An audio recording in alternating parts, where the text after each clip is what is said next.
ఇక కడప జిల్లా రాయచోట్లో టీడీపీకి బిగ్ షాక్ తగిలింది. పార్టీకి సుగవాసి సుబ్రహ్మణ్యం రాజీనామా చేస్తున్నట్లు ప్రకటించారు. ప్రజలు అభిమానుల అభిప్రాయాలు మనోభావాలను గౌరవిస్తూ రాజీనామా చేస్తున్నట్లు ప్రకటన విడుదల చేశారు. ఈ మేరకు సీఎం చంద్రబాబుకు రాజీనామా లేఖను పంపించారు. ఇటీవల పాలకొండరాయుడు మృతి చెందిన సీఎం చంద్రబాబు పరామర్శించలేదు. దానికి తోడు రాయచోటి పర్యటనలో సైతం ప్రాధాన్యత ఇవ్వకపోవడంతో ఆయన అభిమానులు అసంతృప్తిలో ఉన్నారు. తరచుగా అవమానాలు జరుగుతున్న పార్టీలో కొనసాగుతూ రావడం ఏంటని అభిమానులు ప్రశ్నించినట్లు తెలుస్తోంది. ఇన్ఛార్జి వ్యవహారంలోనూ మొండి చేయి చూపించడంతో ఆయన ఈ నిర్ణయం తీసుకున్నట్లు తెలుస్తుంది. దీనిపై మరింత సమాచారం ఫీల్డ్ రిపోర్టు కడప నుంచి సుధీర్ అందిస్తారు. సుధీర్. Thank you Ravi. ముఖ్యంగా చూసుకుంటే కనుక ఏదైతే రాయచోటి నియోజకవర్గానికి సంబంధించి అయితే కనుక సుగవాసి బాలసుబ్రహ్మణ్యం అయితే కనుక ఇవాళ అయితే కనుక తెలుగుదేశం పార్టీకి రాజీనామా చేయడం జరిగింది. అయితే ఆ రాజీనామా లేఖను కూడా సీఎం నారా చంద్రబాబు నాయుడు కూడా ఆయన ఫ్యాక్స్ ద్వారా పంపించడం జరిగింది. అయితే ముఖ్యంగా మనం చూసుకుంటే కనుక ఏదైతే రాయచోటి నియోజకవర్గంలో దాదాపుగా 4 దశాబ్దాలుగా మనం చూసుకుంటే కనుక ఇక్కడ సుగవాసి పాల్కొండరాయుడు పెద్ద ఆయన అని అంటారు. ఈయన దాదాపుగా మనం చూసుకుంటే కనుక 4 సార్లు ఎమ్మెల్యేగా అలాగే ఒక్కసారి ఎంపీగా కూడా గెలుపొందారు. ముఖ్యంగా రాయచోటి అంటేనే ముఖ్యంగా తెలుగుదేశం పార్టీకి కంచుకోట. అలాంటి కంచుకోటలో ఇవాళ చూసుకుంటే కనుక ఏదైతే సుగవాసి పాల్కొండరాయుడికి సంబంధించినటువంటి 2 కొడుకుల్లో ఒకరైనటువంటి సుబ్రహ్మణ్యం అయితే కనుక ఇవాళ తెలుగుదేశం పార్టీకి రాజీనామా చేయడంపై పెద్ద ఎత్తున కూడా చర్చ జరుగుతుందని చెప్పుకోవచ్చు.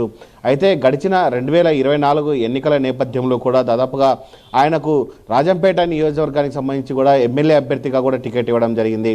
అయితే అప్పటి నుంచి పూర్తి స్థాయిలో కూడా ఆయన ఎమ్మెల్యే అభ్యర్థిగా అక్కడ పోటీ చేసిన నేపథ్యంలో కూడా ఏదైతే వైఎస్ఆర్ కాంగ్రెస్ పార్టీ నుంచి కూడా ఆకేపాటి అమర్నాథ్ రెడ్డి పోటీ చేయడంతో కూడా అక్కడ పూర్తి స్థాయిలో బాలసుబ్రహ్మణ్యం ఓటమి పాలయ్యారని చెప్పుకోవచ్చు. అలాగే ఆకేపాటి అమర్నాథ్ రెడ్డి కూడా గెలిచారని చెప్పుకోవచ్చు. అయితే అప్పటి నుంచి కూడా పూర్తి స్థాయిలో కూడా తనకు నియోజకవర్గ ఇన్ఛార్జ్ ఇస్తారని చెప్పి ఎన్నో ఆశలు కూడా పెట్టుకోవడం జరిగింది. అయితే ముఖ్యంగా చూసుకుంటే కనుక అక్కడ ఉన్నటువంటి తాజా పరిస్థితులు మనం చూసుకుంటే కనుక ఏదైతే మేడ విజయశేఖర్ కావచ్చు, అలాగే చెమ్మర్తి జగన్మోహన్ రావు కావచ్చు, అలాగే ముఖ్యంగా చూసుకుంటే కనుక ఇప్పుడు బాలసుబ్రహ్మణ్యం, ఈ ముగ్గురి విషయాల్లో పూర్తిస్థాయిలో కూడా అక్కడ నియోజకవర్గ ఇన్ఛార్జ్ పూర్తిస్థాయిలో ఎవరు అన్నది కూడా సర్వత్రా ఉంటుంది. అయితే తాజాగా మనం చూసుకుంటే కనుక ఇటీవల కాలంలో కూడా కడప నగరంలో ఆ మహానాడుకు సంబంధించి అంగరంగ వైభవం జరిగింది.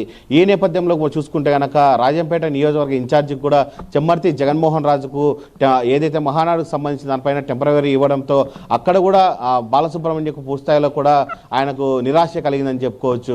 అయితే తాజాగా చూసుకుంటే కనుక గడిచిన నెల రోజుల కింద కూడా ఏదైతే రాయచోటి పెద్ద ఆయన అని మనం పిలుస్తామో ఆయన అయితే కనుక పూర్తిస్థాయిలో కూడా అనారోగ్య రీత్యా కూడా ఆయన మృతి చెందడం జరిగింది.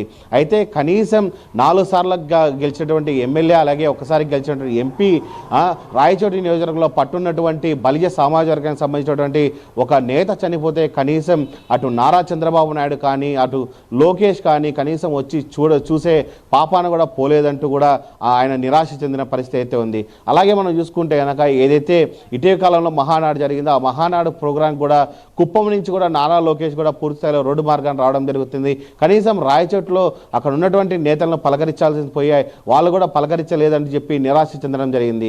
ముఖ్యంగా చూసుకుంటే కనుక ఇవన్నీ కూడా పూర్తిస్థాయిలో కూడా ఎక్కడ ఎటు వెళ్ళినా కూడా బాలసుబ్రహ్మణ్యంకు పూర్తిస్థాయిలో కూడా అవమానాలే జరుగుతున్నాయని ఇవాళ ఆయన ఉదయం దాదాపుగా తెలుగుదేశం పార్టీకి అలాగే సభ్యత్వానికి కూడా పూర్తిస్థాయిలో రాజీనామా చేయడం జరిగింది. ఆ రాజీనామా పత్రాన్ని కూడా నారా చంద్రబాబు నాయుడు పంపించడం జరిగింది.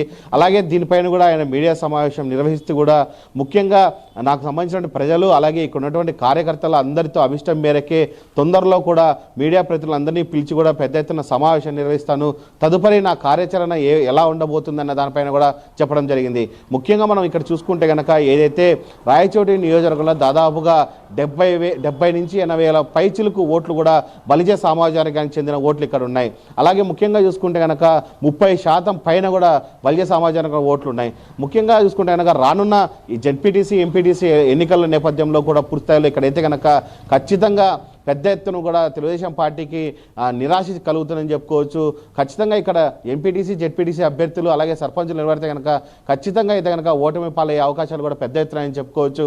అలాగే మనం చూసుకుంటే కనుక రాయచోట్లో ఉన్నటువంటి టీడీపీ రాష్ట్ర కార్యనిర్వాహక కార్యదర్శి ప్రసాద్ బాబు కూడా ఎవరైతే బాలసుబ్రహ్మణ్యంకి ఈయన సోదరుడు, ఈయనను కూడా మీడియా ప్రతినిధులు మాట్లాడించడం జరిగింది.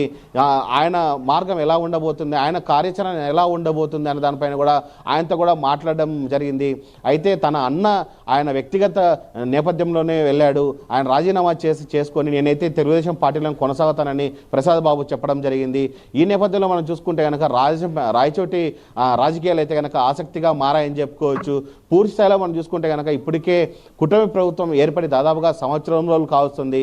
కానీ సుగవాసి ఫ్యామిలీకి అయితే కనుక పూర్తి స్థాయిలో కూడా ఒక నామినేటెడ్ పోస్ట్ కావచ్చు, ఏదైనా చైర్మన్ పోస్ట్ కావచ్చు, ఏమీ ఇవ్వలేని నేపథ్యంలో కూడా ఇవాళ అయితే కనుక సుబ్రహ్మణ్యం రాజీనామా చేశారని మనం చెప్పుకోవచ్చు. Ravi, right, thank you Sudheer.